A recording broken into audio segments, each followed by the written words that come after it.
আসসালামু আলাইকুম ওয়া রহমাতুল্লাহ। ভাই ও বোনেরা, আজকের এই ভিডিওটা আপনার জীবনের মোড় ঘুরিয়ে দিতে পারে। কারণ আজ আমরা কথা বলবো এমন এক গুনাহ নিয়ে যা আল্লাহ কখনোই ক্ষমা করেন না যদি না আপনি ফিরে আসেন তার দিকে। আপনি যদি সত্যিই আল্লাহকে ভালোবাসেন, তার রহমতের আশায় বাঁচতে চান, তাহলে এই ভিডিওটা এক মুহূর্ত স্কিপ করবেন না। ভিডিওটি যদি আপনার অন্তরে একটু হলেও নাড়া দেয়, দয়া করে একটি লাইক দিন।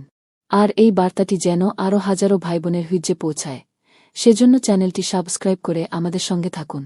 শেয়ার করুন আপনার প্রিয়জনদের সঙ্গে, কারণ একটি ভিডিও বদলে দিতে পারে একটি জীবন। আসল তাওবা তখনই গ্রহণযোগ্য হয় যখন এতে থাকে তিনটি মূল শর্ত। ১. গুনাহ স্বীকার করা এবং তা ছেড়ে দেয়া। আপনি বুঝে ফেললেন যে আপনি শিরক করেছেন বা বড় কোনো গুনাহ করেছেন, এরপর তা তৎক্ষণাৎ বন্ধ করে দিলেন। ২. আন্তরিক অনুতাপ। মনে কষ্টবোধ থাকতে হবে, ভাবতে হবে, আমি কিভাবে এমন ভুল করলাম। হৃদয় থেকে আফসোস করতে হবে। ৩. ভবিষ্যতে আর না করার দৃঢ় সংকল্প। আল্লাহুম্মা ইন্নী আউজু বিরাকা আন উশরিকা বিরাকা ওয়া আনা আলামু ওয়া আস্তাগফিরুকা লিমালা আলামু। বাংলা অর্থ: হে আল্লাহ, আমি জেনে শুনে তোমার সঙ্গে শিরক করা থেকে তোমার কাছে আশ্রয় চাই, আর আমি যা জানি না সেই শিরকের জন্য তোমার নিকট ক্ষমা চাই। আল্লাহর কাছে প্রতিজ্ঞা করতে হবে, হে আল্লাহ, আমি আর কখনো এই গুনাহ করব না।